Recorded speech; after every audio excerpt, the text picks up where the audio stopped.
Hello, my name is Alvaro Carrillo. I am 17 years old right now, and I go to San Diego State University.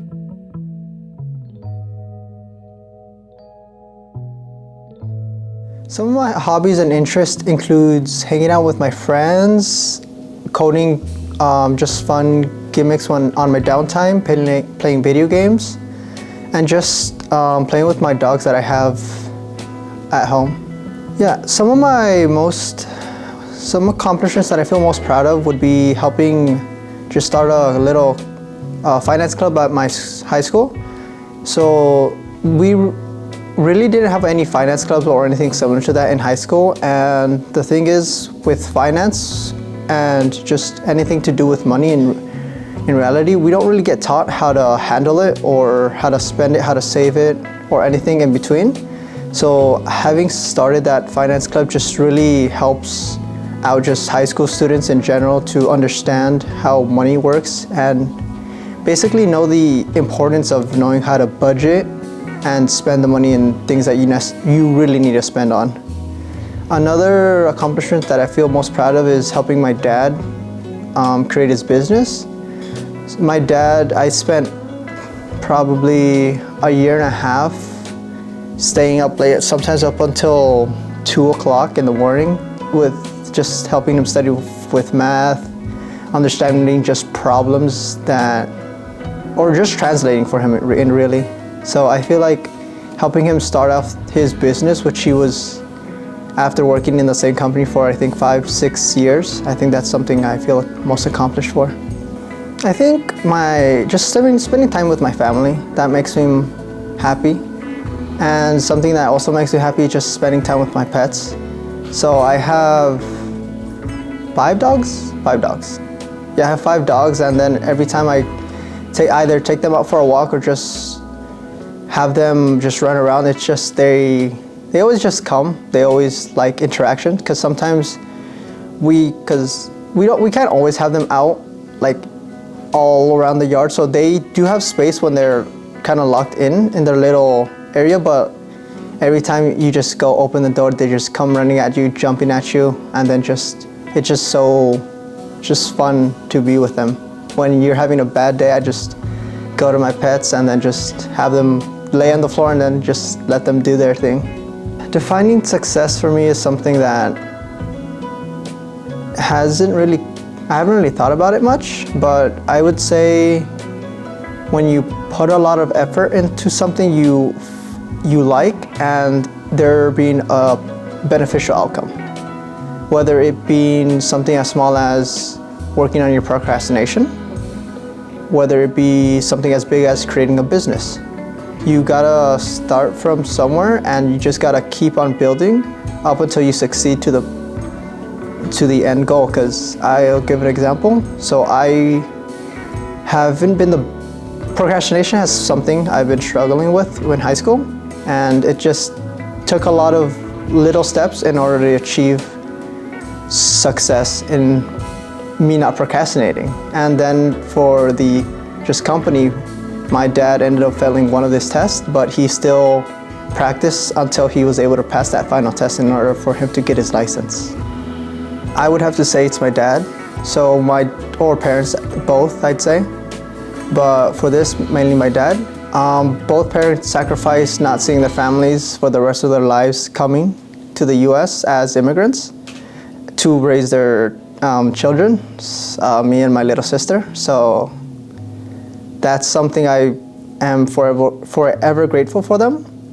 So my dad, he started as a cook, making probably minimum wage at the time, probably around 10-15 years ago. And then he transitioned when that store closed into the roofing tear-off business that he eventually created his business out of. So he worked there for probably 5 years, 6 years, and then he took that risk. He had maybe 1 or 2 clients at the moment that already knew him. So a little bit just background, my dad probably in his company was probably the best just group out there. He got the VIP jobs and just the jobs that really couldn't afford to mess up. So My dad was just always gave 110% when he was doing his work, and what makes me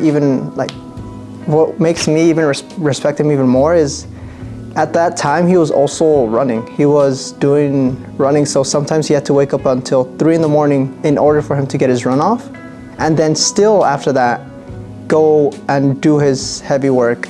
So that's just something that I just find admirable of him, because even though his body is tired at the end of the day, he still found energy somewhere to run, and that's just something that I feel is just so respectable of him.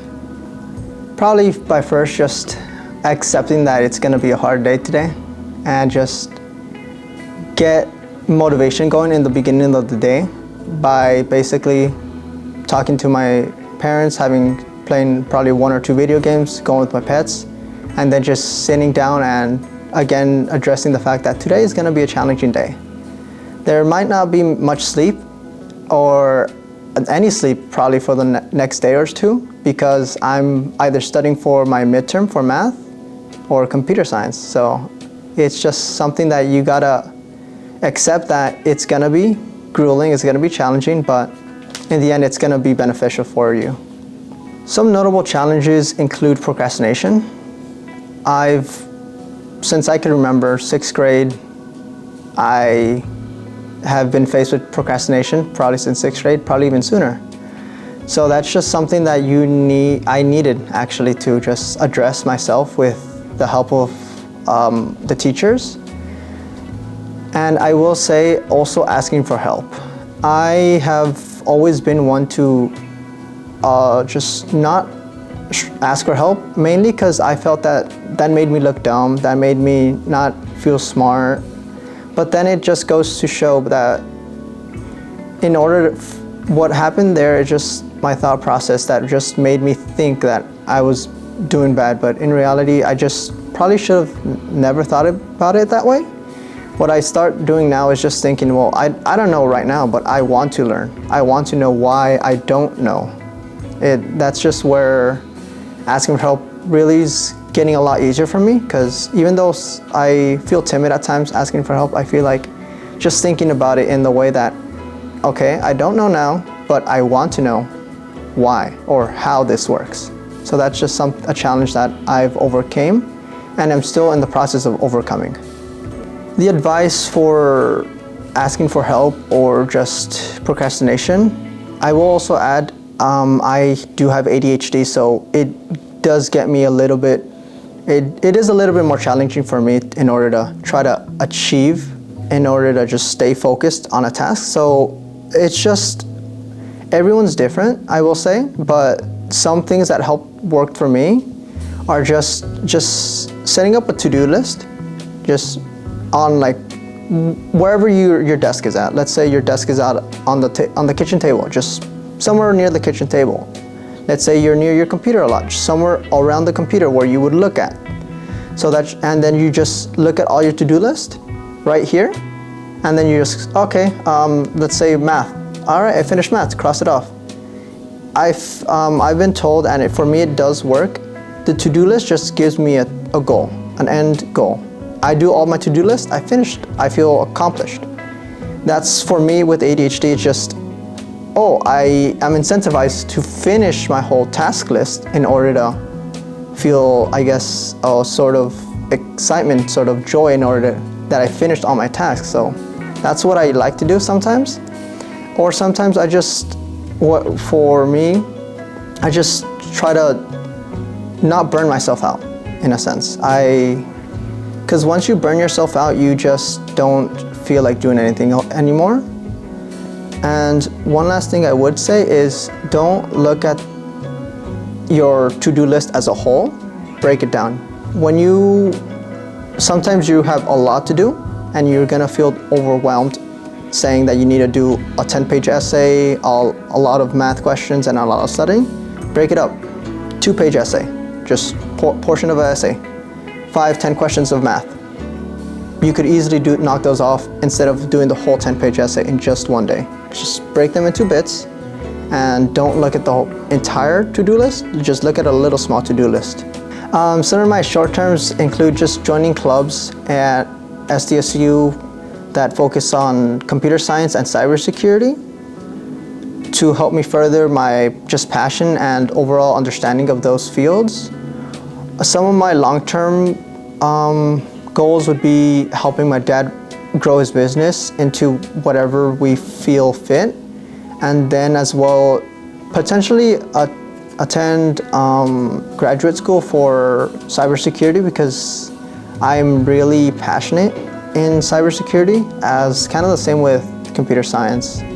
And another long-term goal is try to just help out my little sister as well. So she's 10 years younger than me, so it's throughout those 10 years and throughout the time I probably finish college and all that, she's gonna be in the same position I'm in or around the same position. So kind of lead her and help her understand what her options are. Because even though I did go to a good high school and was able to know a lot of things, just it's not the same as having someone that already went through that experience tell you firsthand.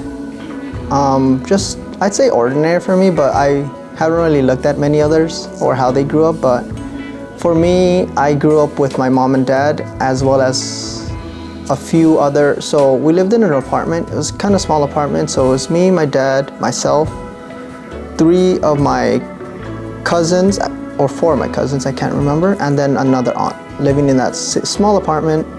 So money was quite tight, but because we had so many people, it was enjoyable. I had a lot of, I remember good memories with all my cousins and all that, and my aunt.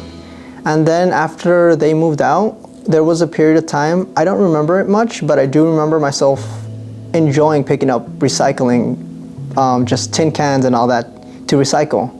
And what my parents said is, at that time we were struggling with money. And then later on, right now, it's how my sister's living. It's so completely different, because thankfully we're a little bit way better. And it's just so interesting to see the development from how I'm living compared to her. How's actually? Hey.